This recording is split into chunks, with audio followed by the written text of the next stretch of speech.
परमेश्वर के नाम की स्तुति हो आज के इस दिन के लिए। प्रभु का हम धन्यवाद करते हैं फिर से। प्रभु ने यहाँ तक संभाला, हमारी मदद और सहायता की। सब बातों में परमेश्वर हमारा भला और उत्तम परमेश्वर है। प्रियो, जिस प्रकार से हम प्रार्थना एक-दूसरे के लिए कर रहे हैं, जिस प्रकार से हम एक-दूसरे के लिए आगे बढ़कर बोझ उठा रहे हैं, ये आवश्यक है और परमेश्वर की महिमा के बढ़ाने का कारण बनता है। हम एक-दूसरे को जब प्रार्थना में उठाते हैं तो ये वचन के अनुसार होता है और बार-बार एक वचन हमारे सामने आता है, बार-बार एक बात हमारे सामने आती है और वचन में इस प्रकार से लिखा हुआ है इफिसियों की पत्री में कि दिन अवसर बहुमूल्य है और दिन बुरे हैं। सो प्रियो, ये दिन बुरे हैं और इन दिनों में अवसर को बहुमूल्य समझते हुए हमें जितना मौका, जितना फ़ायदा हम उठा सकते हैं, वो परमेश्वर की महिमा के लिए हमें उठाना है। हमें बार-बार इस बात को रिव्यू करना है, देखना है कि एक मसीही होने के नाते परमेश्वर का वचन हमारे लिए क्या कहता है। परमेश्वर का वचन सार्थक है, उसका वचन ताया हुआ है और कुंदन और सोने से भी बढ़कर है। और इस वचन में जो कुछ भी परमेश्वर की कमांडमेंट्स हैं, जो आज्ञाएँ हैं, जो निर्देश हैं, वो एकदम खरे हैं और हमारे जीवन को उत्तम और आनंद से भर देते हैं और अच्छा सा अच्छा बेहतर बनाते हैं ताकि हम परमेश्वर के सामने खड़े होने के योग्य बन सकें, उसके राज्य में शामिल होने के योग्य बन सकें। उसकी संतान कहलाने का अधिकार तो हमें मिल गया, लेकिन उसकी संतान किस प्रकार से हम बन सकते हैं, अच्छी संतान बन सकते हैं, ये सीखने के लिए हमें परमेश्वर के वचन में आगे बढ़ना ज़रूरी है प्रियो। हम आज परमेश्वर के संदेश में, उसके वचन में जाएँगे और कुछ बातों को सीखेंगे, देखेंगे। परमेश्वर का वचन हमें एक मसीही के लिए क्या कॉल देता है, क्या बुलाहट है, क्या निर्देश है, मुख्य रूप से एक छोटी-सी स्टडी हम आज शुरू कर रहे हैं और ये आने वाले 9 हफ्ते चलेगी। इस स्टडी में हम देखेंगे कि पौलुस एक खास निर्देश परमेश्वर के वचन में से देता है पवित्र आत्मा की प्रेरणा के द्वारा और वो निर्देश हर एक मसीही के लिए है। और ये जो स्टडी है ये मुख्य रूप से एक पत्री पर आधारित है और ये पत्री जो है ये पाई जाती है फिलिपियंस में, जो हमारा epistle to the Philippians by Paul है। और पौलुस ने ये जो पत्री लिखी है फिलिपियंस की पत्री है, जो बड़ी ही सधी हुई और बहुत ही प्रैक्टिकल पत्री है। इसी वजह से हमने इसको परमेश्वर की आत्मा की अगुवाई में चूज़ किया कि हम इसको पढ़ें और समझें। परमेश्वर का वचन बड़ी स्पष्ट रीति से कुछ बातों को हमें सिखाता है। प्रियो, जब हम वचन को पढ़ते हैं, वचन को हम केवल एक साधारण किताब बनकर, बनाकर या मानकर ना पढ़ें। परमेश्वर का वचन बहुत साउंड है, बहुत टेक्निकली प्रूवन है, बहुत ही स्पष्ट रीति से और पवित्र आत्मा के परफेक्शन से लिखा गया है। इस किताब में सब चीजें जो है एक सेंट्रल थीम के आसपास चलती है। परमेश्वर का वचन एक थीम, एक ब्रॉड थीम पे चलता है और उस थीम के अंदर छोटी-छोटी चीजों को सब डिवाइड किया गया और अलग-अलग तरीके से समझाने की कोशिश की गई है प्रियो। और यहाँ पर जो ये पत्री हमने ली है अध्ययन के लिए, इस पत्री में एक मसीही के लिए बहुत कुछ सीखने को है और क्या उसमें सीखने के लिए है, इसको हम समझेंगे। यदि आज आप इसमें शामिल हो रहे हैं, आने वाले हफ्तों में छोड़े नहीं, इस पत्री को पूरा आप समझ लें। परमेश्वर का निर्देश जो इस पत्री के अंदर एक मसीही के लिए, विश्वासी के लिए क्या है, उसको अच्छी तरह से समझ लें, ताकि आने वाले समय में परमेश्वर आपको अपने राज्य के लिए, अपनी महिमा के लिए इस्तेमाल करने पाए, आप उसके राज्य के अधिकारी बनने पाएँ। प्रियो, हम एक वचन पढ़ेंगे, एक वर्स, पॉपुलर वर्स है और मैं समझता हूँ ये सेंट्रल वर्स है फिलिपियंस के लेटर की। और ये वर्स पाई जाती है फिलिपियों उसका तीसरा अध्याय, तीसरे अध्याय में। कुल 4 अध्याय हैं इस पत्री में। फिलिपियंस की पत्री में 4 अध्याय हैं और इन 4 अध्यायों में से तीसरा अध्याय का जो 12वां पद है और उससे आगे 12, 13, 14 ये बहुत पॉपुलर है। हम सब ने अपने-अपने जीवन में, अपने चर्चेस में, अपनी अलग-अलग अध्ययन में इसको पढ़ा। आज उसको एक नए तरीके से, एक नए एंगल से, एक नए पॉइंट ऑफ व्यू से हम पढ़ें और इस पूरी पत्री को हम समझने की कोशिश करें। और बहुत ही अच्छा परमेश्वर का संदेश इसमें छुपा हुआ है, जो आज हम सबकी आत्मिक आँखें खोलने पाएँ, हम पढ़ने पाएँ, समझने पाएँ। तो तीसरा अध्याय और 12वां पद, 12 से आगे इस प्रकार से लिखा है, "यह मतलब नहीं कि मैं पा चुका हूँ, यह मतलब नहीं कि मैं पा चुका हूँ या सिद्ध हो चुका हूँ, पर उस पदार्थ को पकड़ने के लिए दौड़ा चला जाता हूँ जिसके लिए मसीह यीशु ने मुझे पकड़ा था। 13वां पद, हे भाइयों, मेरी भावना यह नहीं कि मैं पकड़ चुका हूँ, परंतु केवल यह एक काम करता हूँ कि जो बातें पीछे रह गई हैं, पीछे को अंडरलाइन कर लीजिए आपकी बाइबल्स। जो बातें पीछे रह गई हैं, उनको भूल कर आगे की बातों की ओर बढ़ता हुआ, आगे आगे को अंडरलाइन कर लीजिए, आगे की बातों की ओर बढ़ता हुआ। 14वां पद, निशाने की ओर दौड़ा चला जाता हूँ ताकि वह इनाम पाऊं जिसके लिए परमेश्वर ने मुझे मसीह यीशु में ऊपर बुलाया। ऊपर को अंडरलाइन कर लीजिए, ऊपर बुलाया है। 12, 13, 14। एक मसीही के लिए कंप्लीट कॉल यदि किसी हिस्से में वचन के पाया जाता है तो वो यहाँ पर है प्रियो। और ये कॉल मेरे लिए, आपके लिए उतना ही रेलेवेंट है जितना कि पौलुस फिलिपियंस के चर्च के लिए लिख रहा है। 2000 साल पहले जो चीज फिलिपियंस के चर्च को परमेश्वर ने एड्रेस की पौलुस के द्वारा, आज मुझे और आपको एड्रेस कर रहा है। हम देख रहे हैं हमारे आसपास का माहौल कितना खराब है। हम एक बार नए तरीके से समझ पाए हैं कि हमारा जीवन कितना पेरिशेबल, कितना हल्का है। वचन में कई जगह लिखा हुआ है कि जीवन जो है वो एक भाप के समान है जो उड़ती है और गायब हो जाती है। जीवन एक घास के समान है जो सुबह खिलती है, शाम को खत्म हो जाती है। जीवन नश्वर है, खत्म होने को है, खत्म होगा, डेफिनेट खत्म होगा। कारण कोई वायरस हो सकता है, कारण कारण कोई एक्सीडेंट हो सकता है, कारण कोई और बीमारी हो सकती है। जीवन नश्वर है और परमेश्वर ने ये जीवन हमको इसलिए दिया ताकि हम समय रहते हुए रिपेंट करें, ताकि हम समय रहते हुए मन फिरा लें और परमेश्वर के राज्य में शामिल हो जाएं। हम नाश ना हो परंतु अनंत जीवन पाएं। ये परमेश्वर का डिवाइन प्लान मेरे और आपके लिए, सारी दुनिया के लिए, विश्वासियों के लिए। यदि वो इस कॉल को नहीं समझ पाए और उसके राज्य में शामिल होने के योग्य नहीं बन पाए तो कितनी बुरी बात होगी कि सारी जिंदगी बाइबल पढ़ते रहे, सारी जिंदगी संदेश सुनते रहे, सारी जिंदगी गाने गाते रहे, लेकिन फिर भी नष्ट हो गए। प्रियो, ये बात यहाँ पर हमको सीखने को मिलती है। हम जब तक जिंदा हैं, पतरस की किताब में लिखा हुआ है कि मसीह अपने आने में देर नहीं करता, जैसा कि कुछ लोग समझते हैं। कुछ लोग सोचते हैं कि नहीं आएगा। कुछ लोग कहते हैं अरे आने वाला था, कब से सुन रहे हैं, हमारे दादा नानी नाना से बोलते थे जब हम छोटे छोटे थे, तब से सुनते आ रहे हैं, कहाँ आने वाला मसीह नहीं आएगा। मसीह अपने आने के विषय में देर नहीं करता जैसा कि कुछ लोग समझते हैं, परंतु वो ये चाहता है कि कोई नाश ना हो परंतु सबको मन फिराव का अवसर मिले। आप समझ रहे हैं? आज वो दिन है जब हम अपने कॉल को रिकॉग्नाइज करते हैं। आज वो दिन है जब एक मसीही सही मायनों में वचन के निर्देशों को समझ ले। आज वो दिन है जब परमेश्वर के अनुकूल हम बन जाएं, दुनिया के अनुकूल बनना छोड़कर। परमेश्वर का धन्यवाद हो प्रियो, इस वचन से हम कुछ चीजों को सीखेंगे। ये सेंट्रल वर्स है फिलिपियंस के लेटर की, जो पौलुस कहता है अपना एग्जाम्पल देकर, यह मतलब नहीं कि मैं पा चुका हूँ या सिद्ध हो चुका हूँ, पर उस पदार्थ को पकड़ने के लिए दौड़ा चला जाता हूँ जिसके लिए मसीह यीशु ने मुझे पकड़ा था। है भाइयों, मेरी भावना यह नहीं कि मैं पकड़ चुका हूँ, परंतु केवल यह एक काम करता हूँ, आगे सॉरी जो बातें पीछे रह गई हैं उनको भूलकर आगे की बातों की और बढ़ता हुआ निशाने की ओर दौड़ा चला जाता हूँ ताकि वह इनाम पाऊं जिसके लिए परमेश्वर ने मुझे मसीह यीशु में ऊपर बुलाया। Praise the Lord. There is a three-dimensional call for a believer. तीन डायमेंशन का कॉल है मेरे और आपके लिए आज की सुबह। हम हर एक कॉल को अच्छे से समझ लें। ये तीन बातें यहाँ पर बताता है, पीछे, आगे और ऊपर। Praise the Lord. पीछे, आगे और ऊपर। पीछे की बातों को भूलकर आगे की बातों को पकड़ता हूं और उसके लिए काम करता हूं जो मुझे ऊपर बुला। मेरा जीवन नीचे का नहीं, मेरा जीवन यहाँ का नहीं।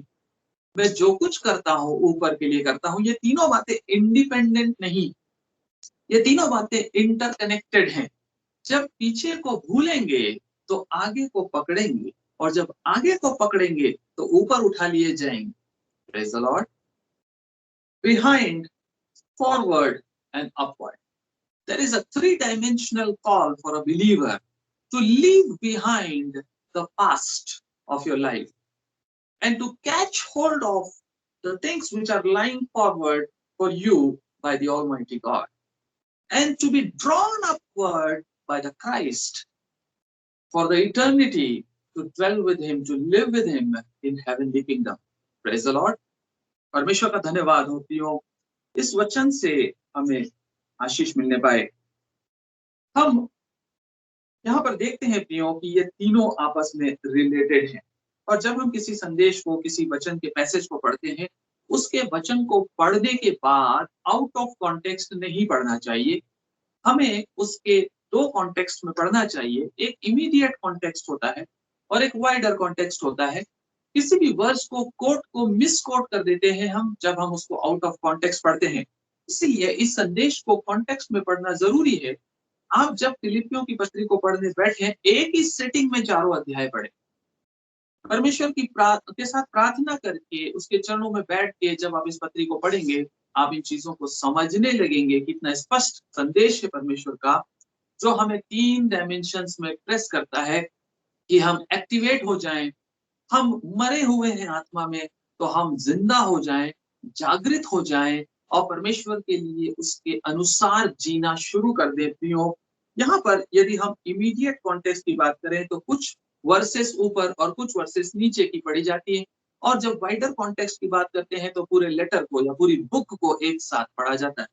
यहाँ पर हम थोड़ा इमीडिएट कॉन्टेक्स्ट यदि देख लें तो उसमें कुछ वर्सेस हैं, और यदि वाइडर कॉन्टेक्स्ट देख लें तो पूरी पत्री है।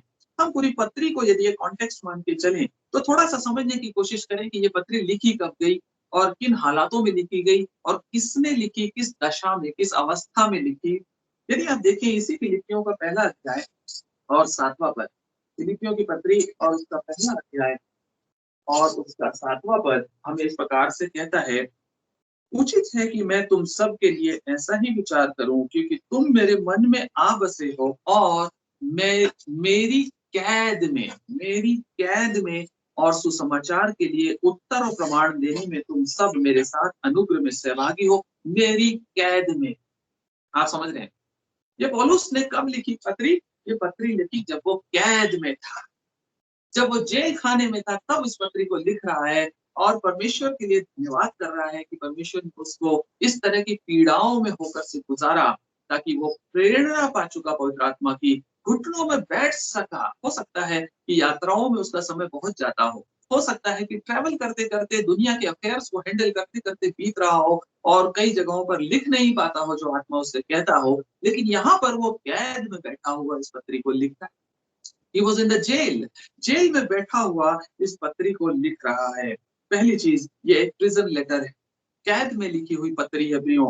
दूसरी बात, आज भी हम भी कैद में हैं, अपने अपने घरों में कैद हैं। हम कैद हैं, कैद में आशीषें मिलती हैं। ध्यान रखिएगा आप इसको हमेशा, right from the first day of this online fellowship, हम इस बात को कहते आ रहे कि जो ये पीरियड है, ये 2000 साल के बाद साइकिल रिपीट हुआ है। जो फर्स्ट सेंचुरी में चर्च का रिवाइवल था, जब पौलुस, यही पौलुस जब मारता था, घसीटता था और जेल खानों में डाल देता था लोगों को, ये वो पीरियड था जब कलीसिया जागृत हुई थी और 7-8 हजार लोगों ने एक साथ पवित्र आत्मा का बपतिस्मा पाया था। प्रेरितों की किताब के काम की पुस्तक में आप देख सकते हैं, पहला दूसरा अध्याय में 8,000 लोगों के ऊपर पवित्र आत्मा उतरा था। वो पीरियड था सताव का पीरियड, जब कलीसिया कैद थी, परेशान थी और यहूदी तितर बितर कर दिए गए थे। आज भी वैसा ही पीरियड है प्रियो, आज भी वही पीरियड है। हम अपने घरों में कैद जरूर है, बिल्डिंग्स बंद जरूर है, लेकिन ये रिवाइवल का टाइम है चर्च के लिए, और परमेश्वर ने इसीलिए ये शायद इसीलिए इस परेशानी को लाके खड़ा किया जगत में, ताकि हम डब्बे से बाहर निकलने वाला नमक बने और डिस्पेंसर में आए और मिक्स होकर सोसाइटी को हम चेंज करने का काम करे परमेश्वर के वचन के अनुसार। सो पहली बात प्रियो, कैद में लिखा गया कई पत्री है। दूसरी बात, इसी फिलिपियों की पत्री का दूसरा अध्याय और उसका 27वां पद हमको कहता है 2:27 कहता है, निश्चय ही वह बीमार तो हो गया था, यहाँ तक कि मरने पर था, परंतु परमेश्वर ने उस पर दया की, और केवल उस पर ही नहीं पर मुझ पर भी, कि मुझे शोक पर शोक ना हो। शोक पर शोक, आप समझ रहे हैं ये अवस्था पौलुस की, वो कह रहा है वो सफरिंग्स में से होके जा रहा है। So this is a letter written by Paul when he was undergoing deep sorrows. वो शोक में होकर जा रहा है, लंबे समय से पीड़ाओं में से होकर गुजर रहा है। तकलीफों में लिखी गई पत्री है फिलिपियंस की पत्री। ये कॉल जो पौलुस ने आपको और मुझे दिया 3:12-14 में, तीसरा अध्याय 12 से 14 में, ये कॉल साधारण परिस्थितियों में नहीं लिखा गया। ये पत्री नॉर्मल कंडीशंस में एंजॉयमेंट और लग्जरी में नहीं लिखी गई। ये पत्री लिखी गई है जेल में, जब वो शोक पे शोक पा रहा है, जब वो सफरिंग्स में से होके गुजर रहा है, उस समय ये पौलुस ने इस पत्री को लिखा और ये कॉल आत्मा ने उसको दिया, जो मेरे और आपके लिए इक्वली रेलेवेंट है। Praise the Lord. पौलुस एक पका हुआ आदमी था जब उस पत्री को लिख रहा था। He was a matured man. वो कलीसिया की स्थापना और उसके संदेशों को देने में मैच्योर हो चुका था, परमेश्वर की पहचान में बहुत आगे बढ़ चुका था। तब जाकर इस पत्री को लिखा है उसने। यदि आप देखना चाहे 3:16 में, इसी फिलिप्पियों की बात कर रहे हैं हम, 3:16 में यहाँ कहता है, इसीलिए जहां तक हम पहुंचे हैं, इसका मतलब है कहीं पहुंचे। पौलुस कह रहा है, church, you have reached somewhere, you have attained somewhere something, या इंग्लिश में यदि आप पढ़ें सोलवे पद को, only let us hold true to what we have attained। कुछ अटेनमेंट हो चुका है और उसके जीवन में उसने कुछ पा लिया है। वो मानता है कि मैंने कुछ कर लिया है, कुछ हासिल किया है परमेश्वर के राज्य के लिए। उस हासिल करने के बाद उस कॉल को दे रहा है। चर्च 2000 साल पुराना है आज के दिन। ये दुनिया में चर्च 2000 साल बीता चुका है। मैच्योर्ड चर्च, मैच्योर्ड लीडर्स हैं, मैच्योर्ड विश्वासी हैं। 40 साल, 30 साल, 20 साल के पुराने विश्वासी बैठे हैं हम लोग। लेकिन हम जो पा चुके हैं, let us hold true to what we have attend.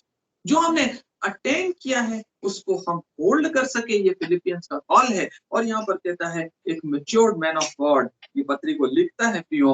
और फाइनली एक और बात यहाँ पर देखने की, जब फिलिपियों की पत्री को वो लिख रहा था, वो अपने शहीद होने को तैयार था। पौलुस जब इस पत्री को, इस लेटर को लिख रहा था, वो ये मान के चल रहा था कि हो सकता है इसी जेल में मेरी गर्दन काट दी जाए, हो सकता है अब दोबारा बाहर का उजाला देख ना सकूं, हो सकता है यहाँ से फ्रीडम मिलना पॉसिबल ना हो। उस जगह पर वो मरने को भी तैयार। He is eventually waiting for his martyrdom। वो शहीद होने के लिए वेट कर रहा है उत्साह के साथ प्रभु के लिए। और इस कलीसिया इस पत्री को लिख रहा है बैठकर पियो। यहाँ पर यदि आप देखें पहला अध्याय और उसका 20वां पद क्या कहता है, 1 का 20 कहता है, मैं तो यही हार्दिक लालसा और आशा रखता हूँ। जेल में बैठा हुआ पौलुस, ध्यान से सुनिएगा। आप थोड़ा विजुअलाइज कीजिए पौलुस की स्थिति। न खाने को ढंग से मिलता होगा, सुबह शाम डंडे पड़ते होंगे, न कपड़े होंगे, न पानी होगा पीने को, न नहाने के लिए होगा, मच्छर काटते होंगे और सोने के लिए गद्दा भी नहीं होगा, ठंड में कंबल नहीं होगा और गर्मी में पंखा नहीं होगा। ऐसी परिस्थितियों में बैठा हुआ मरने की लालसा कर रहा है। Don't miss interpret this. मरने को उदासी में नहीं ले रहा, परंतु शहीद होना मानता है। कहता है यदि मैं मर भी जाऊं तो कोई प्रॉब्लम नहीं है इन तकलीफों में। और कहता है मैं तो यही हार्दिक लालसा और आशा रखता हूं कि मैं किसी बात में लज्जित ना हूं, किसी बात में I will not feel ashamed for my Christ Jesus.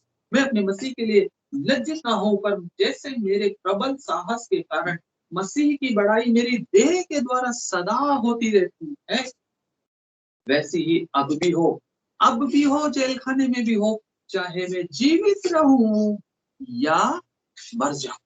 चाहे मैं जीवित रहूं या मर जाऊं। 21 में कहता है, क्योंकि मेरे लिए जीवित रहना मसीह है और मर जाना लाभ। यदि मैं मर जाऊं मसीह के लिए तो इससे अच्छी कोई बात नहीं। I am waiting for my martyrdom. मैं वेट कर रहा हूं कि मुझे मार डाला जाए मसीह के लिए। प्रियो, फिलिपियंस का लेटर इन परिस्थितियों में लिखा गया। फिलिपियों की पत्री इन परिस्थितियों में पौलुस ने लिखी है। आज मेरे और आपके बीच में भी ऐसी ही परिस्थितियां हैं। हमें नहीं मालूम कल क्या होने वाला, हमें नहीं मालूम ये इन्फेक्शन कहाँ तक घुसने, हमें नहीं मालूम कि हमारे लॉकडाउन कब तक चलने वाले हैं, हमें नहीं मालूम कितनी नौकरियां जाने वाली हैं, हमें नहीं मालूम हमारे अपने कितने यहाँ से निकल जाएंगे। शौक पे शौक, क्या है खाने में, परेशानियों में, क्या आप मसीह के लिए शहीद होने की लालसा रखते हैं? पौलुस के समय क्या फिलिपियों 3:12-13-14 का कॉल रिसीव करेंगे इन परिस्थितियों में जिनमें ये लिखा गया? वैसे ही परिस्थितियां आपके और मेरे सामने आज परमेश्वर लेकर आया है। प्रियो, जागृत होने का समय है, सोने का समय नहीं है, टाइम पास करने का समय नहीं है, दुनिया को पीछे छोड़कर आगे बढ़ने का टाइम है। प्रियो, ये प्रैक्टिकल पत्री है और इस पूरी पत्री को आप पढ़े और समझे, बहुत कुछ सीखने का। आज हम पहला डायमेंशन लेते हैं। पहले डायमेंशन का के अंदर हम एक बात सीखेंगे और अगले हफ्ते दूसरी बात और उसके बाद कुछ और। परमेश्वर जैसा हमें अगुवाई करता है। प्रियो, पीछे छोड़ना, लीव बिहाइंड। फिर से एक बार फिलिपियों 3:12 के बाद 13 हम पढ़ते हैं। हे भाइयों, मेरी भावना यह नहीं कि मैं पकड़ चुका हूं, परंतु केवल यह एक काम करता हूं कि जो बातें पीछे रह गई उनको भूल कर आगे की बातों की ओर बढ़ता हूं। Praise the Lord. जो बातें पीछे रह गई हैं उनको क्या करना है? भूल कर। भूलने का मतलब यहाँ पर फॉरगेट करना नहीं है, ध्यान से सुनिएगा। भूलने का मतलब उनको भूल जाना ही नहीं है, भूलने का मतलब कुछ और है। भूलने का मतलब है इन बातों को पूरी तरह से अपने जीवन से निकाल के फेंक देना। अपने जीवन से पूरी तरह से अपने पास्ट को, जिन बातों पे आप डिपेंड थे, जिन बातों पे आप घमंड करते थे, जिन बातों पे आपका भरोसा, वो बातें निकाल रहा है प्रभु आज हमारे जीवन से। वो बातें, ये टेक्नोलॉजी, ये मेडिकल साइंस, ये दुनिया के पैसा, ये इकोनॉमीज, ये प्रॉस्पेरिटीज, ये मिलिट्री साइंस, ये आर्मीज और ये नेवी, आज परमेश्वर मेरे और आपके जीवन से निकाल के फेंक रहा है। फेंक रहा है कि नहीं फेंक रहा है? प्रियो, this is the right time to receive this call. Let us leave behind our past. We were dependent on our own strengths. We were dependent on our flesh. We were dependent on the law of the land. We were dependent on so many things. But the God and the Holy Spirit has proven all these things wrong and perishable. परमेश्वर ने इन चीजों को perishable proof कर दिया। मनुष्य की नश्वरता और संसार की पेरिशेबिलिटी इससे ज्यादा एविडेंट हमारे जीवन में कभी नहीं रही। इतना एविडेंट है कि लोग मर रहे हैं और उनको कंधा देने वाला कोई नहीं। परसों इंदौर में, एमपी में, एक के ऊपर एक रख के 5 डेड बॉडीज को एक साथ जलाया। You are going to see the days which will prove further that the life and the things of this world are perishable and useless, worthless चीजें हैं जिसके ऊपर हमने मन लगाया अभी तक इतने सालों में। Let us leave behind these things because they are not going to save you anymore. आपको और मुझे बचाने वाली नहीं है प्रियो, भूल जाइए, छोड़ दीजिए। पौलुस इस बात को साबित करता है फिलिपियों की पत्री के अंदर। ये कॉल देने के पहले एक बात कहता है, कौन सी चीजें हैं जिसको वो भूल गया, कौन सी चीजें हैं जिसको वो छोड़ गया, कौन सी चीजें हैं जिस पर और ज्यादा डिपेंड नहीं करता। वो चीजें आपको मिलती हैं इसी 3 अध्याय के 4 पद से। 4 पद से आगे कहता है, पर मैं तो शरीर पर भी भरोसा रख सकता हूँ, यदि किसी और को शरीर पर फ्लैश, कॉन्फिडेंस ऑफ फ्लैश, शरीर पर भरोसा रखने का विचार हो तो मैं उससे भी बढ़कर रख सकता हूँ। 8वें दिन मेरा खतना हुआ, इजराइल के वंश का हूँ और बिन्यामीन के गोत्र का हूँ, इब्रानियों का इब्रानी हूँ। हेलो, आप इब्रानियों की बात करते हो? इब्रानियों में मुझसे ज्यादा कट्टर इब्रानी कोई मिलेगा नहीं, ढूंढ के देख लो। कौन से गोत्र का हूँ आपको पता नहीं है, द बेस्ट जो ट्राइब है उसमें से निकला हूँ। उत्साह के विषय, सॉरी आगे बढ़ते, 8वें दिन मेरा खतरा हुआ, इजराइल के वंश और बिन्यामीन के गोत्र का हूँ, इब्रानियों का इब्रानी हूँ। व्यवस्था के विषय में, आहा, व्यवस्थापक और व्यवस्था, व्यवस्था की बात यदि करो तो मेरे से कोई डिबेट कर ले आके, मुझसे ज्यादा यदि कोई लॉ को जानता हो तो मैं चैलेंज करता हूं कि मैं सब कुछ छोड़ दूंगा। या कहने का मतलब ये है पौलुस का, कह रहा व्यवस्था के विषय में फरीसियों को बीट कर सकता हूं मैं, लेकिन ये पीछे की बात है जिसको भूलकर 12वें पद में कहता मैं आगे बढ़ चुका हूं। Praise the Lord. व्यवस्था आपको बचा नहीं सकती। आपके अच्छे काम, आपका डेली चर्च जाना और वहां पर मोमबत्ती जलाना और आपका डेली रूटीन में 15 मिनट प्रार्थना करना पर्याप्त नहीं है आपको बचाने के लिए। Praise the Lord. Let us be awakened and revived according to the word of God. Let us look into this deeply. यदि यदि व्यवस्था के विषय में कहो तो फरीसी हूँ और उत्साह के विषय में यदि कहो तो कलीसिया का सताने वाला। What a zeal that Paul had in his life. जब वो कलीसिया से चिढ़ता था तो डेफिनेटली चिढ़ता था, और इतना खतरनाक चिढ़ता था कि मार डालता था विश्वासी। इतना कट्टर था, इतनी ज़ील थी अपने कन्विक्शंस के प्रति कि बर्दाश्त नहीं था दूसरे लोग कुछ भी हो जाए। उत्साह से भरा हुआ था, परिपूर्ण था, और कहता मैं कलीसिया का सताने वाला। और व्यवस्था की धार्मिकता, व्यवस्था के अनुसार यदि कोई धर्मी बन सकता हो तो मैं सिद्ध हूं, निर्दोष। यदि कहो तो निर्दोष था, व्यवस्था के अनुसार निर्दोष। परंतु जो बातें मेरे लाभ की थी उन्हीं को मैंने मसीह के कारण हानि समझ लिया। किसके कारण? मसीह के कारण। these all these things are worthless and useless. That's what I have found and I want to leave behind these things. मैं इन बातों को पीछे छोड़कर आगे भागना चाहता हूँ, पकड़ना चाहता हूँ उस चीज को जिसके लिए मसीह ने मुझे पकड़ा था। Praise the Lord. कितने लोग आज मुझसे और मुझ में से और आप में से कह सकते हैं इस बात को, मैं अपने फ्लैश पे डिपेंड नहीं करता, मैं अपनी धार्मिकता पे डिपेंड नहीं करता, मैं अपनी व्यवस्था के नियमों पे डिपेंड नहीं करता, क्योंकि मसीह मेरे लिए सब कुछ है। जो वो मुझे सिखाना चाहता, जैसा वो चाहता है मैं मन फिरा के ना बनूं, तो फिर सब कुछ मेरे लिए व्यर्थ है। प्रियो, जो पहली चीज यहाँ पर सीखते हैं हम, जो पौलुस हमें सिखाता है क्या छोड़ना है, वो है स्वयं की धार्मिकता। Let us leave behind the self righteousness that we have been carrying for so many years. इतने सालों से हम अपने ऊपर स्वयं की धार्मिकताओं के मापदंडों के अनुसार निर्दोष बनकर चल रहे हैं। आज उनको छोड़ने की जरूरत है। आज हमारी प्रार्थनाएं या हमारी नियमावलियों का पालन करते हुए आगे बढ़कर सोच लेना कि हम मसीह के राज्य के अधिकारी हो जाएंगे बिना मन फिराए, नहीं है काफी। इम्पॉसिबल। पौलुस ने सिखा दिया 2000 साल पहले, हम आज तक नहीं सीख पाए। यदि आज सीख ले प्रियो, हम यहाँ पर देखते हैं पौलुस कहता है 7 बातें यहाँ पर बताता है जो जिसमें वो पक्का था। 7 बातें हैं जिसमें बहुत स्ट्रॉन्ग था, बेस्ट था, बेस्ट। कोई डिफीट नहीं कर सकता था, लेकिन उनको उसने हानि और कूड़ा समझ लिया मसीह के लिए, क्योंकि ये बातें उसको बचा नहीं सकती थी।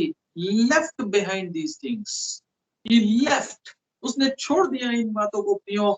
और यहाँ पर आप देखते हैं जो खास बात सीखने की, वो कहता है शरीर पर। चौथा पद कहता है मैं तो शरीर पर भी भरोसा रख सकता हूँ, और यदि किसी और को शरीर पर भरोसा रखने का विचार हो तो मैं उससे भी बढ़कर रख सकता हूँ। चैलेंज कर रहा है कि यदि बॉडीली धार्मिकता की बात करो, यदि दुनियावी धार्मिकता की बात करो, तो यदि कोई आप में से ये सोचता है कि बहुत धार्मिक है अपने शरीर के अनुसार, तो मैं चैलेंज करता हूं कि उससे बढ़कर निकलूंगा मैं। प्रियो, पौलुस कैद में जाकर परेशानियों पर शोक पे शोक में जाने के बाद इस बात को कहता है इन बातों को छोड़ दीजिए, इन बातों में धार्मिकता नहीं है। क्यों? क्योंकि यूहन्ना उसका 15वां अध्याय और 5वां पद क्या कहता है? यूहन्ना की किताब सुसमाचार और उसका 15वां अध्याय और 5वां पद क्या कहता है? मैं दाखलता हूँ, मसीह कहता है मैं दाखलता हूँ, तुम डालियां हो। जो मुझ में बना रहता है और मैं उसमें, वो बहुत फल फलता है। क्योंकि क्यों फलता है? क्योंकि मुझसे अलग होकर मसीह कहता है मुझसे अलग होकर तुम कुछ भी नहीं कर सकते। Without me you are nothing. If you are depending on your flesh you are a fool. यदि तुम ये सोचते हो कि मसीह के समान बने बगैर, मसीह के समान स्वभाव रखे बगैर, without Christ likeness you are nothing, उसके बिना आप कुछ नहीं। संसार की धार्मिकताओं के रास्ते बहुत सारे हैं। बाइबल छोड़ दीजिए, कुछ और पढ़ना शुरू कर दीजिए। कोई और विचारधारा, कोई और टेम्पल, कोई और मॉस्क, कोई और जगह जा सकते हैं आप यदि व्यवस्था के अनुसार धर्मी बनना हो। Christian can not be righteous man without being Christ like. यीशु मसीह के समान बने बगैर व्यवस्था आपको बचा नहीं सकती। जो मसीह में है वही फलता है। Praise the Lord. यदि मसीह के बिना आपने कुछ किया तो आपने वेस्ट किया अपना टाइम। और यहाँ पर यूहन्ना हमें इस बात को सिखाता है।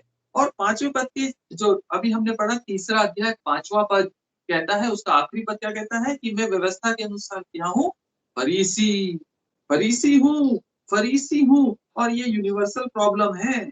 ये उस समय यीशु मसीह के समय भी थी, आज भी है। मैं फरीसी हूँ भाई साहब, पढ़ा लिखा विद्वान हूँ, शास्त्री हूँ, और मुझसे ज्यादा आप क्या जानते हो परमेश्वर के बारे में? प्रियो, परमेश्वर का पुत्र मसीह सामने था, लेकिन संसार ने उसको नहीं पुकारा, पहचाना। जो फरीसी और शास्त्री थे, वचन के ज्ञाता थे, पंडित थे, परमेश्वर की व्यवस्था के पंडित थे। कहाँ क्या लिखा है बता सकते थे मुंह जबानी, लेकिन वचन देहधारी होकर सामने खड़ा था और पहचाना नहीं। हमारी हालत भी कभी कभी ऐसी हो जाती। हम अपने आप को वचन के पंडित समझते, हम व्यवस्थापक समझते, अपने आप को हम एल्डर समझते, लेकिन मसीह को हम नहीं पहचानते। मसीह हमारे सामने है, पर मसीह का सा स्वभाव हम नहीं रखते। और ये बात हमारे लिए खतरनाक है प्रियो। हमारी धार्मिकता, हमारी स्वयं की धार्मिकता, यदि आपने पढ़ा हो लूका 18वां अध्याय, वहां पर एक फरीसी और एक चुंगी लेने वाले का कंपैरिजन है प्रार्थना का। हम पढ़ चुके पहले भी, लेकिन आप इसको पढ़ लीजिएगा फिर से घर में। 18वां अध्याय 9वें अध्याय से आगे यदि आप पढ़ेंगे, वहां पर क्या है, उसने एक दृष्टांत दिया। यस, उन लोगों के लिए बताया जो सोचते थे हम धर्मी हैं, हम धर्मी और दूसरे को तुच्छ जानते थे। उसके लिए दृष्टांत कहा। दो मनुष्य मंदिर में प्रार्थना करने गए, एक फरीसी था और एक चुंगी लेने वाला था। और यीशु मसीह ने फरीसियों की हिपोक्रेसी को बहुत ज्यादा अटैक किया। उसने कई बार कोशिश की है फरीसीपन को तोड़ने की, लेकिन ये निकलता नहीं आज भी हमारे अंदर से। यद्यपि हम मसीह को जानते, पर हमारा फरीसीपन हमारे ऊपर हावी हो जाता है, बार बार हावी हो जाता है। हम अपने कर्मों से अपने आप को धर्मी ठहराने की कोशिश करते प्रियो, लेकिन मसीहत मुझे नहीं सिखाती है।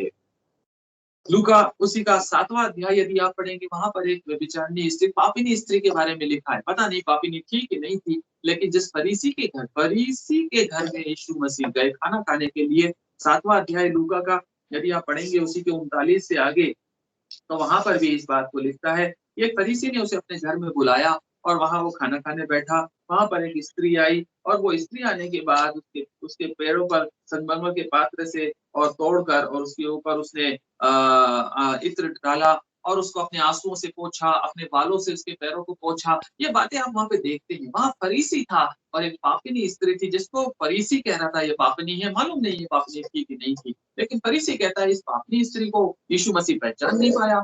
ये कैसा मसीह है? यदि अच्छा गुरु होता तो ये जान जाता। प्रियो, यहाँ पर भी एक फरीसी के बारे में एड्रेस करता है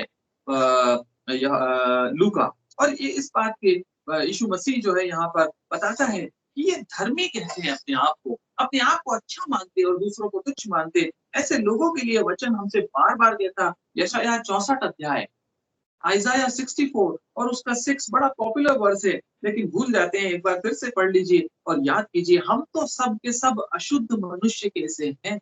सब के सब इंक्लूडिंग पौलुस। पौलुस भी कहता है और यहाँ यशायाह भी कहता, हम तो सब के सब अशुद्ध मनुष्य कैसे हैं, और हमारे धर्म के काम सब के सब मैले चीथड़ों के समान है। हम सब के सब पत्ते की नाई मुरझा जाते हैं, और हमारे अधर्म के कामों ने हमें वायु की नाई उड़ा दिया है। Praise the Lord। कैसी है हमारी धार्मिकता? यहाँ पौलुस कहता है मैं बिन्यामीन के गोत्र का हूँ, मैं फलाना हूँ, मैं ढिकाना हूँ। शरीर पे यदि भरोसा रखना है तो मेरी बात तो छोड़ ही दो, कोई कंपैरिजन ही नहीं है। पौलुस कहता है यदि ज़ील की बात करो, उत्साह की बात करो, तो मुझसे ज्यादा उत्साही कौन होगा जिसने कईयों को मार डाला, घसीट-घसीट के कलीसिया से खींच के निकाला। ऐसे लोगों के लिए पौलुस कहता है उत्साह में कोई कमी हो तो बताओ। प्रियो, आज भी ऐसी कट्टरपंथी विचारधाराएं इस संसार में हैं, जो अपने आगे किसी को कुछ नहीं समझते, घसीट के मारते हैं और मॉब लिंचिंग करते, मार डालते हैं लोगों को अपनी कन्विक्शंस के लिए। यदि तुम हमारी बात नहीं मानोगे तो मार डाले जाओगे। आज भी वही परिस्थितियां हैं। क्या हम भी उसी प्रकार की सोच रखते हैं कि या तो मसीह को मान लो और नहीं तो बर्बाद हो जाओ, या तो मसीह को अपनाओ, चाहे पैसा लो, चाहे कुछ और लो, लेकिन बन जाओ मसीही, चर्च ज्वाइन कर लो, बच जाओगे। प्रियो, ये कन्विक्शंस रॉन्ग कन्विक्शंस हैं। जब तक मसीह के समान कोई नहीं बनता, तब तक वो परमेश्वर के राज्य का अधिकारी नहीं हो सकता। जो कोई मुझ में है वो फलता है, और जो मुझसे अलग होता वो कुछ नहीं कर सकता। Praise the Lord. हमारी धार्मिकता मैले चित्रों के समान। और एक और पीड़ित व्यक्ति वो है अय्यूब, जो वचन में है अय्यूब, पीड़ित व्यक्ति। उससे ज्यादा दुखी और पीड़ित शायद कोई और बाइबल में मिलेगा नहीं आपको। और उसका 9वां अध्याय अय्यूब की किताब में यदि आप पढ़ें, उसका 9वां अध्याय और उसके 30 और 31 वर्सेस को यदि आप पढ़ें, तो वहां पर आपको मिलेगा अय्यूब कितनी समस्याओं में, पीड़ाओं में है, लेकिन वो भी अपनी धार्मिकता के विषय में कुछ कह रहा है। और वो क्या कह रहा है? चाहे मैं हिम के जल में स्नान करूं, जो 9:30 एंड 31, अय्यूब 9 और उसका 30 और 31। चाहे मैं हिम के जल में स्नान करूं और अपने हाथ खार से निर्मल करूं, 31वां पद, तो भी तू मुझे गड्ढे में डाल ही देगा और मेरे वस्त्र भी मुझसे घिनाएंगे, मेरे वस्त्र भी मुझसे घिनाएंगे। चाहे मैं हिम के समान श्वेत बनने की कोशिश करूं दुनियावी तरीकों से, चाहे मैं कुछ भी कर लूं, लेकिन मेरे वस्त्र भी स्टिंकिंग हो जाएंगे। मेरी धार्मिकता ऐसी है प्रियो। और जरमाया 2:22 यदि आप पढ़ें, एक और उदाहरण वहां मिलता है, यिर्मयाह 2:22 में। वहां कहता है चाहे तू अपने को सच्ची से धोए और बहुत सारा साबुन भी प्रयोग करे, बहुत सारा साबुन भी प्रयोग करे, तो भी तेरे अधर्म का धब्बा मेरे सामने बना रहेगा। दुनिया का कोई सा भी साबुन लगा लीजिए, कोई से भी पास्टर साहब से प्रार्थना करा लीजिए, कोई से भी प्रीचर और इंटरनेशनल स्पीकर से प्रार्थना करा के बपतिस्मा ले लीजिए, यदि खुद मसीह के समान नहीं बने, पीछे की बातों को छोड़कर, तो आप परमेश्वर के सामने अधर्मी ही ठहरेंगे। प्रियो, हम इस बात को समझ ले, तो भी तेरे अधर्म का धब्बा मेरे सामने बना रहेगा, प्रभु यहोवा की ये वाणी है। प्रियो, हम कितने भी सेल्फ एफर्ट्स कर लें, लेकिन ये सिंकिंग सैंड के समान, all our efforts are going in vain, they are going waste, waste हो रहे हमारे एफर्ट्स यदि अपनी धार्मिकता से 40 दिन का उपवास रख के धर्मी बनने की कोशिश कर रहे हैं तो। Praise the Lord. हमारी धार्मिकता मेरे चित्रों के समान है प्रियो, परंतु यदि मैं जीऊं तो मसीह के लिए, यदि मरूं तो मसीह के समान। Praise the Lord. प्रियो, अय्यूब का आपने देखा, जरमाया में यहोवा की वाणी आपने सुनी, हमारी धार्मिकता के विषय में देखा, उत्साह के विषय में भी देख लें। जैसा पौलुस कहता है कि मैं कितना उत्साह से भरा हुआ हूँ, मेरे उत्साह के विषय में यदि कहो तो मैं कलीसिया का सताने वाला था, वैसा ही उत्साह रॉन्ग कन्विक्शंस के साथ यदि हम एग्रेसिव कन्विक्शंस के साथ बढ़ रहे हैं without the knowledge of God, then we are going on the wrong track. और रोमियो और उसका 10वां अध्याय यदि आप पढ़ें, उसका 2 और 3 पद, रोमियो 10वां अध्याय और उसका 2 और 3, क्योंकि मैं उनकी गवाही देता हूं कि उनको परमेश्वर के लिए धुन रहे, धुन यहाँ पर उत्साह, धुन ज़ील की बात कर रहा है, परमेश्वर के लिए धुन तो रहती है, परंतु बुद्धिमानी के साथ नहीं रहती। Hello, you are having a wrong zeal without the knowledge of God, it is useless. सुबह 8 बजे का चर्च है तो 7:55 पे मैं जाता हूँ साहब church. I am jealous, I am I am I am convinced that a person should reach in the church 5 minutes before the beginning of the service. Church शुरू होने के पहला आदमी मैं होता हूँ जो चर्च के अंदर एंटर करता हूँ, ये मेरी ज़ील है, मेरी धुन है, लेकिन बाकी सारे काम मैले चित्रों के समान कोई फायदा है क्या? Wrong zeal and wrong convictions without the knowledge of God. Let us leave these things right now. परमेश्वर चाहता है कि इन बातों को हम पीछे छोड़ें। यही पौलुस कह रहा है जो रोमियो को लिखता है। यही पौलुस कह रहा है कि हमें धुन तो रहती है परंतु बुद्धिमानी के साथ नहीं रहती। और तीसरे पद में क्या कहता है 10:3 रोमियो का, क्योंकि वे परमेश्वर की धार्मिकता से अनजान होकर अपनी सेल्फ राइचियसनेस में जीते। आप परमेश्वर की धार्मिकता से अनजान होकर और अपनी धार्मिकता स्थापन करने का यत्न करके परमेश्वर की धार्मिकता के अधीन नहीं हुए। हेलो, परमेश्वर की धार्मिकता के अधीन नहीं हुए, अपनी धार्मिकता को स्थापित करने की एफर्ट्स करते रहते हैं कि मैं जो कर रहा हूं बस वही परफेक्ट है, बढ़िया सा मेडल मिलने वाला है लास्ट में, कुछ नहीं मिलने वाला। It is a waste of time if you are having a zeal without the knowledge of God. परमेश्वर के सामने हम अपने नॉलेज को पहचाने कि परमेश्वर क्या है। प्रियो, यिर्मयाह 9 में ऐसा लिखा हुआ है। यिर्मयाह अभी हमने 2 पढ़ा था, अभी 9 यदि आप पढ़ लें, 9 का 23 क्या कहता है, बहुत ही one of my favourite verses, बहुत ही फेवरेट, मुझे बहुत पसंद है। आप इसको याद रख लीजिए और इसको फ्रेम करा के ड्राइंग रूम में रख लीजिए। यहोवा यो कहता है, बुद्धिमान अपनी बुद्धि पर घमंड ना करे, न वीर अपनी वीरता पे। इस समय ना तो बुद्धि काम आ रही है, ना वीरता काम आ रही है। सारी यूएस आर्मी और नेवी कोने में बैठी हुई है दुबक के कोरोना के 1 मिलीमीटर माइक्रोमीटर वाले वायरस से। विशालकाय सेनाएं छुपी हुई है वायरस से।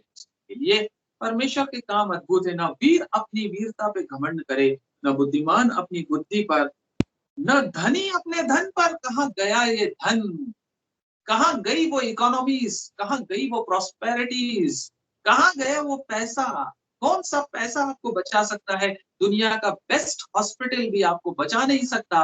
दुनिया का मल्टी मिलियनर आदमी भी आज एक गरीब कंगाल के समान मरने को मजबूर है यदि चपेटे में आ गया। Praise the Lord. परंतु जो घमंड करे, 24वां, परंतु जो घमंड करे वो इसी बात पर घमंड करे कि वो मुझे, मतलब यहोवा को, परमेश्वर के तरफ, वो मुझे जानता है और समझता है कि मैं ही वह यहोवा हूँ जो पृथ्वी पर करुणा, न्याय और धर्म के काम करता है, क्योंकि मैं इन्हीं बातों से प्रसन्न होता हूँ। आपकी नौकरी, आपके धन, आपकी वीरता से प्रसन्न होने वाला परमेश्वर नहीं है। वो इस बात से प्रसन्न होता है कि आप इस बात पे घमंड करते हैं कि आप उसे जानते और समझते हैं। You know a true living God. That is a matter of proud. ये एक सब्सटेंस है आपके पास घमंड करने का, इसके अलावा और कुछ नहीं जिस पे आप घमंड कर सके। हमारे घमंड कितने बुरे हैं क्यों, आप सोचिए एक बार, हम किन बातों पे घमंड करते जानते हैं? आप एक जल्दी से एक रिव्यू रिफ्रेश कर लेते हैं, अपनी नजरों को, अपने नजरियों को एक बार देख लेते हैं फिर से, हम किन बातों पे घमंड करते हैं। कुछ बातें मैंने सोची और यहाँ पर मुझे लगा ये बातों पे हम घमंड करते हैं। जल्दी से देखेंगे। हम घमंड करते हैं प्लेस पे, हम घमंड करते हैं रेस पे, हम घमंड करते हैं पेस पे, हम घमंड करते हैं लेस पे, और हम घमंड करते हैं ग्रेस। आप समझ रहे हैं हमारे घमंड किन बातों पे करते आए हैं? हम घमंड करते हैं प्लेस, पेस पे, रेस पे, लेस पे और ग्रेस पे। कैसे? हम घमंड करते हैं अपनी प्लेस पे। एक्सक्यूज मी सर, आपको पता है मैं दिल्ली में रह रहा हूँ 25 साल से। आपको पता है मैं अमेरिका में सेटल्ड हूँ 3 जनरेशन से। आपको मालूम है मैं कहाँ से पढ़ के आया हूँ, कौन सी यूनिवर्सिटी ऑफ कैलिफोर्निया की डिग्री है मेरे पास, जानते हैं आप? These are the things we are proud of. Subconscious mind में छुपा हुआ रहता है ये घमंड हमारे प्रियो, हम वहां से बिलोंग करते हैं। अरे यहाँ जो है आपकी स्टेट में अच्छा नहीं है, लोग चीटर है। हमारे यहाँ आइए, हम आपको बताएंगे कैसे रहते हैं डिसिप्लिन में। हमारी जगह पर आइए, क्या साफ सफाई है भाई साहब, क्या गंदगी में पड़े हुए हो आप लोग, कैसे रहते हो इन जगहों पर। We are proud of our places of origin. आपको पता है हम कहाँ के रहने वाले, आपको पता है हम आर्यंस हैं, आपको पता है हम हाइब्रिड। हेलो, आप लोग कौन सी जगह से आए हो, कहाँ से निकल के आदिवासी कहाँ से क्या बन गए मालूम है? आप लोग आज बन गए हो, पैसा मिल गया इसलिए। हमारा पता है हम कहाँ से ओरिजिनली पंडित खानदान के लोग हैं हम लोग। प्रियो, we are proud of our places and that is useless before God. मसीह की धार्मिकता के सामने यह धार्मिकता useless. Leave behind these things right now. छोड़ दीजिए ये बोलना कि हम कहाँ को बिलोंग करते हैं। परमेश्वर के पुत्र यीशु मसीह ने कहा, किसी भी भविष्यवक्ता का उतना अनादर अपनी जगह पर जितना होता है उतना दूसरी जगह पर नहीं होता। यीशु मसीह का कहना है। जगहों को डिस्कार्ड करता है परमेश्वर। हमारा शहर, हमारा गांव, हमारा नगर, हमारा देश, हमारा प्रदेश, हमारी जाति, इन चीजों को लीव बिहाइंड। पौलुस ने तो छोड़ दिया अपने गोत्र को, हम नहीं छोड़ते प्रियो। हमारी रेस, दूसरी बात खानदान। मालूम है 3 खानदान से हमारे परिवार वाले बिशप बनते आ रहे हैं। पता है 300 साल का इतिहास है हमारा, हम कन्वर्ट नहीं है, ओरिजिनल है। सेंट थॉमस ने प्रीच किया था 52 एडी में, तब कन्वर्ट हुए थे, आज के नहीं है हम लोग। जानते हो 25 चर्च एस्टेब्लिश कर दिए मेरे परिवार ने। क्या बात करते हो यार, हमें सिखाओगे Bible?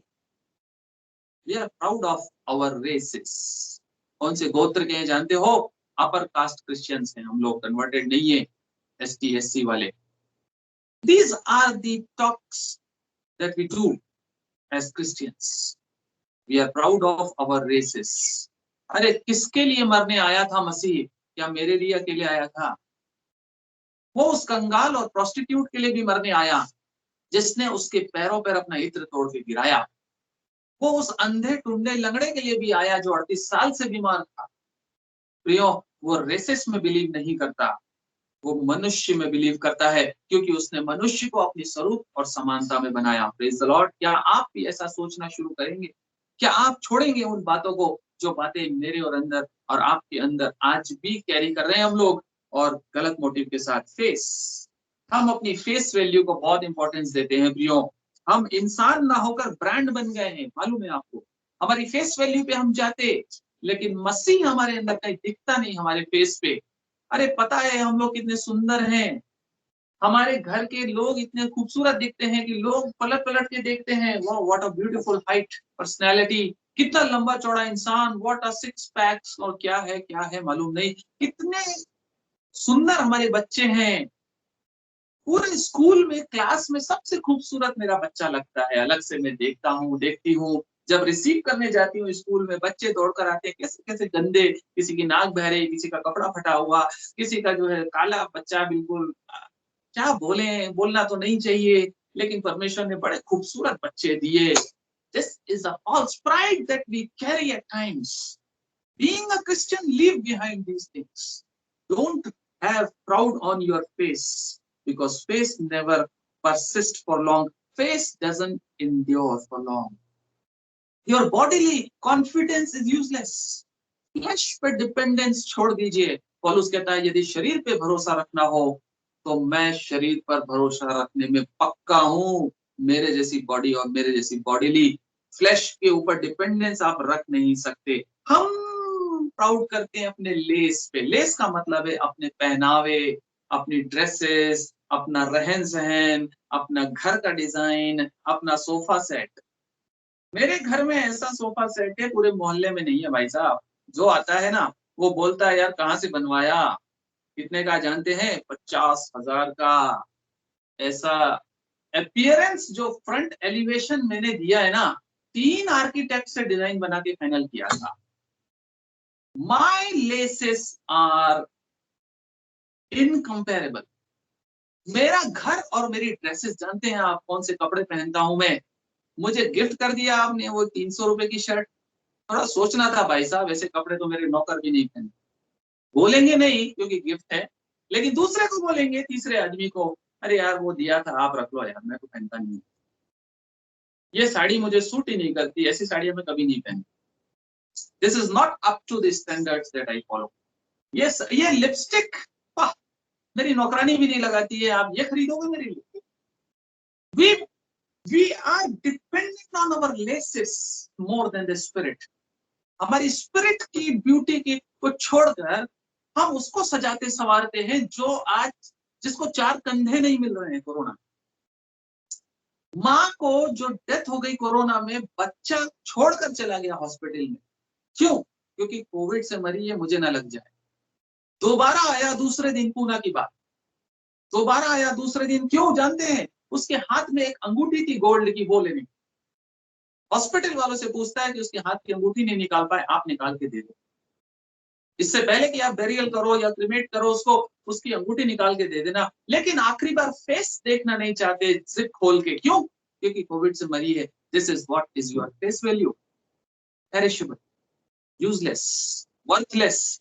We forget these things, but the word of God reminds us, आपका स्पिरिट इंपॉर्टेंट है, आपकी बॉडी वैल्यूज इंपॉर्टेंट नहीं है प्रियो, आपकी लेसेस इंपॉर्टेंट नहीं है, आपकी कपड़े और आपका घर और आपके घर की बिलोंगिंग्स आपको कहीं नहीं ले जा सकती, परंतु केवल और केवल मसीह जो आप में जिंदा है वो आपको बचाता है।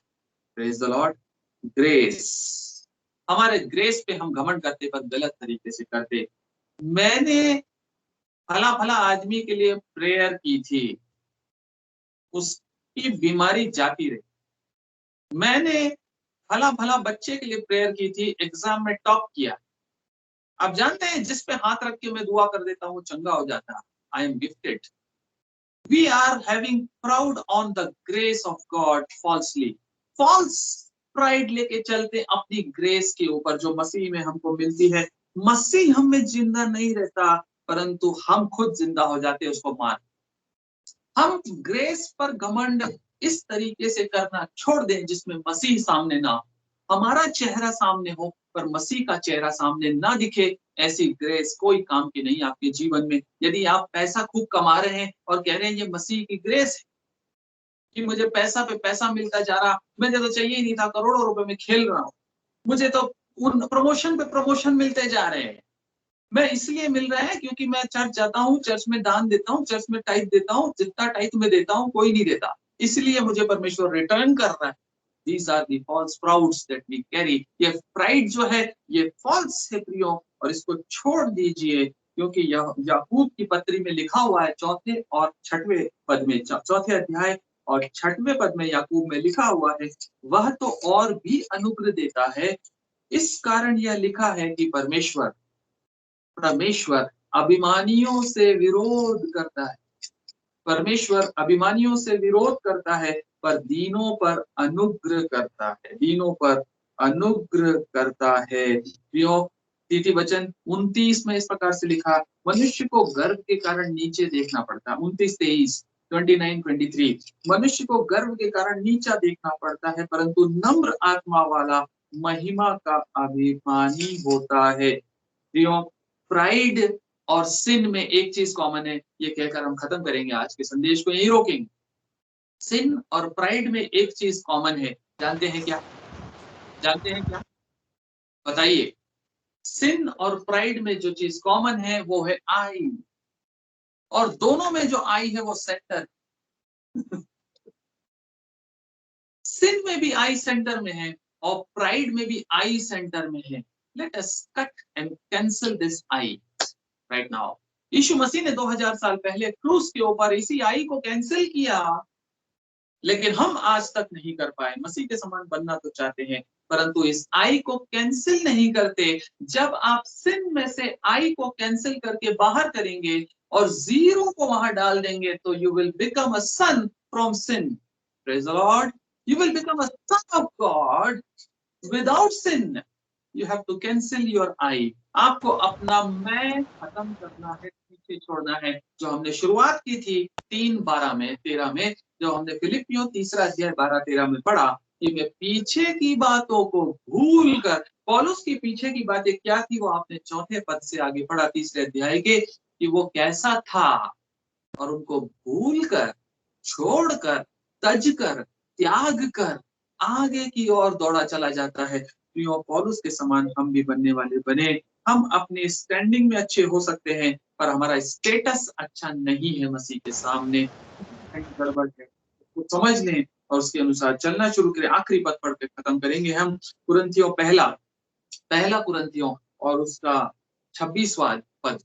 पहला कुरिन्थियों और उसका पहला अध्याय और उसका 26वां पद से आगे कहता है, हे भाइयों, अपने बुलाए जाने को तो सोचो कि न शरीर के अनुसार बहुत ज्ञानवान और न बहुत सामर्थी और न बहुत कुलीन बुलाए गए, परंतु परमेश्वर ने जगत के मूर्खों को चुन लिया है कि ज्ञान वालों को लज्जित करे, और परमेश्वर ने जगत के निर्बलों को चुन लिया है कि बलवानों को लज्जित करे, और परमेश्वर ने जगत के नीचों और तुच्छों को, वरन जो है भी नहीं उनको भी चुन लिया कि उन्हें जो है व्यर्थ ठहराए, ताकि कोई प्राणी परमेश्वर के सामने घमंड ना करने पाए, परंतु उसी की ओर से तुम मसीह यीशु में हो, जो परमेश्वर की ओर से हमारे लिए ज्ञान ठहरा, अर्थात धर्म और पवित्रता और छुटकारा। परंतु जैसा लिखा है वैसा ही हो कि जो घमंड करे वो प्रभु में करे। क्या आप आज अपने पास्ट को, अपने बल को और अपने फेस को और अपने लेस को और अपनी ग्रेस को और अपनी प्लेस को भूल कर आगे बढ़ेंगे? Praise the Lord. क्या आप पौलुस के समान ये कहेंगे, I want to leave behind all this rubbish and useless and worthless things which can not save me, my spirit, मेरी आत्मा को जो बचा नहीं सकती उसको मैं छोड़ना चाहता हूँ, आगे बढ़ना चाहता हूँ। परमेश्वर का अनुग्रह यदि रहा, इसी अध्ययन में हम आगे बढ़ेंगे आने वाले दिनों में। परमेश्वर का धन्यवाद करता हूँ कि यहाँ तक हमें आशीष दी। Praise the Lord.